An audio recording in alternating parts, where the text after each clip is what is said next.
कि तू अब और कितनी नीचता पर उतरोगे तुम? कब समझोगे कि तुम अपने निकृष्ट आचरण से स्वयं अपनी मृत्यु का मुख खोल रहे हो?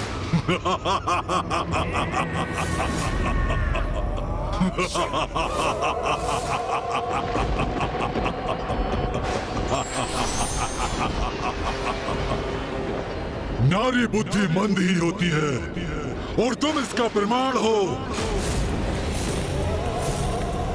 तुमने क्या समझा था तुच्छ नारी? मैं असुर महानायक शुंभ, त्रिलोक विजेता शुंभ यहाँ बिना किसी उचित रणनीति के आ गया था। मेरी इस बुद्धि में विकट से विकट परिस्थिति से निपटने की योजना है। मैं कितनी नीचता पर उतर सकता हूँ ये तुम देखना चाहती हो ना? तो लो देखो, तुम्हें दिखाने में मैं और विलंब नहीं करूंगा। संसार भेदी, संसार भेदी।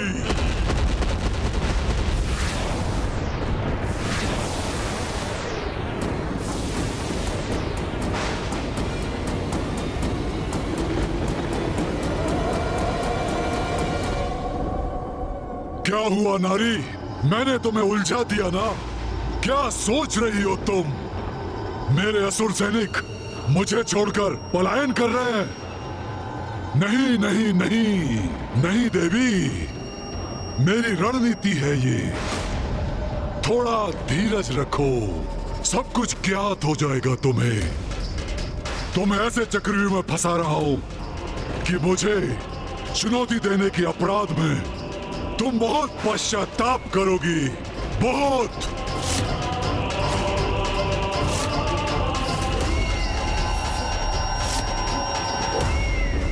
ये जो भी हुआ अति उत्तम हुआ। प्रतीत होता है ये असुर सैनिक माता कौशिकी से भयभीत होकर पलायन कर गए।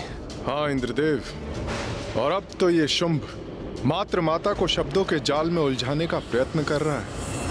नहीं देवराज, सूर्यदेव, शुंभ इतनी सरलता से पराजय स्वीकार करने वाला नहीं। इसमें भी कोई भेद है,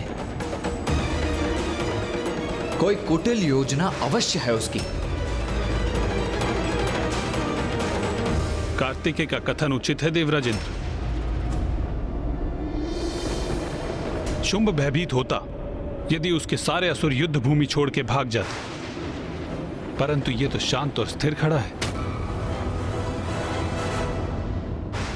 किंतु मामा जी, यदि शुंभ ने अपनी सेना को स्वयं यहाँ से भेजा है तो कहाँ भेजा है? बात तो यही है। इसका अर्थ है इन असुर सैनिकों को। क्या हुआ गणेश? तुम अचानक ऐसे चिंतित क्यों हो गए? कहाँ गए हैं ये असुर? भैया, इस दुष्ट ने अपने असुर सैनिकों को वहाँ भेजा है जहाँ वो माँ को सर्वाधिक पीड़ा पहुँचा सकेंगे। हाँ, समस्त संसार पर संकट उत्पन्न करने गए हैं वो।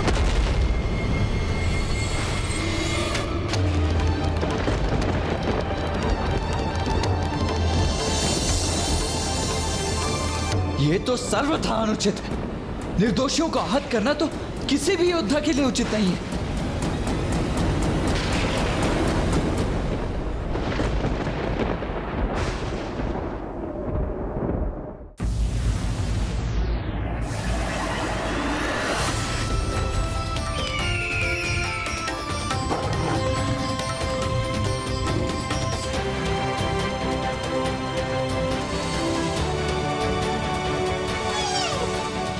मृग, मृग,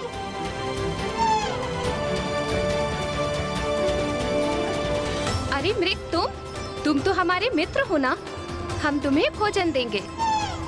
तुम हमारे साथ क्रीड़ा करोगे ना, बहुत आनंद आएगा।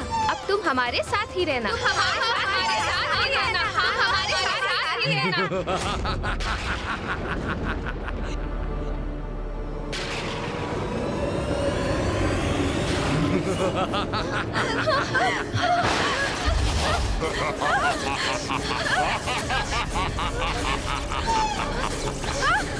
ओम नारायणी नमः, सूर्य नारायणी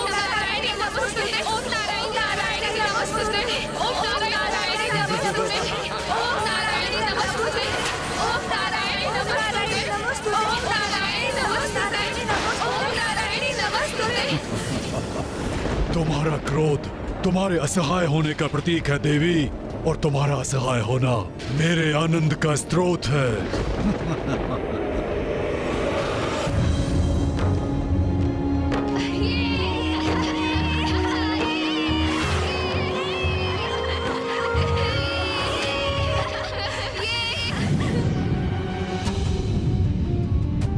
अरे ये कैसी भयंकर ध्वनि है? ये आकाश में अग्नि कैसे उत्पन्न हो गई? हमारे उत्सव में ये कैसा व्यवधान है? ये अग्नि तो हमारी उपज की ओर बढ़ रही है।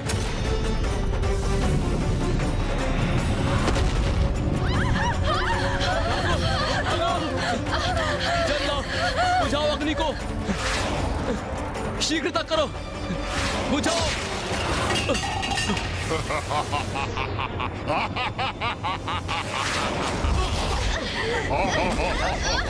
ये तो असुरों का आक्रमण है। उन्होंने हमारी उपज नष्ट कर दी है और वो हम पर भी आक्रमण कर रहे हैं। माता, माता हमारी रक्षा कीजिए। माता हमारी रक्षा कीजिए। माता हमारी रक्षा कीजिए। हमारी रक्षा कीजिए। क्या हुआ देवी कौशिकी? मेरी इस चाल से तुम स्तब्ध हो गई ना? मैंने उचित स्थान पर वार कर दिया ना? अब इसने वो अपराध किया है जो सर्वथा अक्षम्य है। नीचता की पराकाष्ठा है ये। जगत भर में उत्पन्न होती अपनी संतानों की चित्कार सुन रही हो ना तुम? उनकी पीड़ा का तुम्हें आभास हो रहा है ना?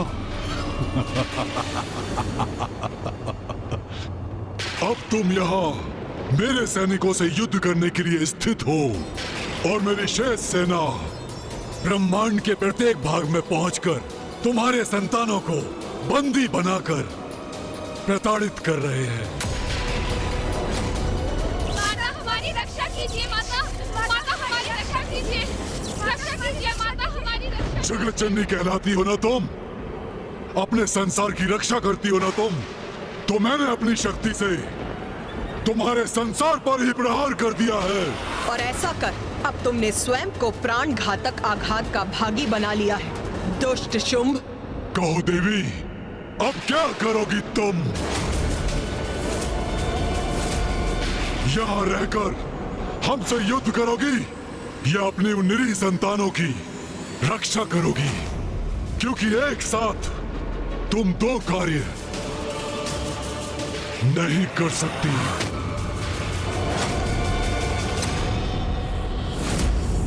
मां को कहीं जाने की आवश्यकता नहीं।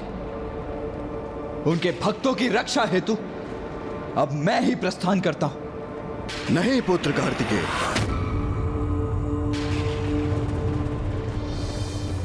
शुंभ ने एक बहुत भयानक भूल की है। एक नारी को नहीं, एक मां को चुनौती दी है उसने। अपनी संतानों की रक्षा के लिए मां किसी भी सीमा तक जा सकती है, जिसके लिए उसे किसी की सहायता की कोई आवश्यकता नहीं। किंतु पिताश्री, यही तो स्थिति की विडंबना है। माँ यदि यहाँ रहकर शुंभ से युद्ध करेंगी तो वहाँ अन्य लोकों में असुर सैनिक निर्दोष जीवों को कष्ट देंगे, और यदि वो यहाँ से प्रस्थान करेंगी तो इसे शुंभ अपनी विजय समझेगा। माँ एक ही समय पर सभी स्थानों पर कैसे उपस्थित होंगी?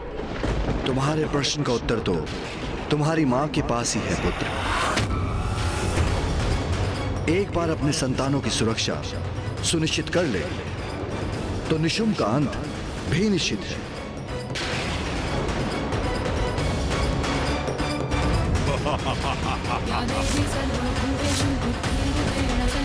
माता हमारी रक्षा कीजिए। माता, माता हमारी रक्षा कीजिए।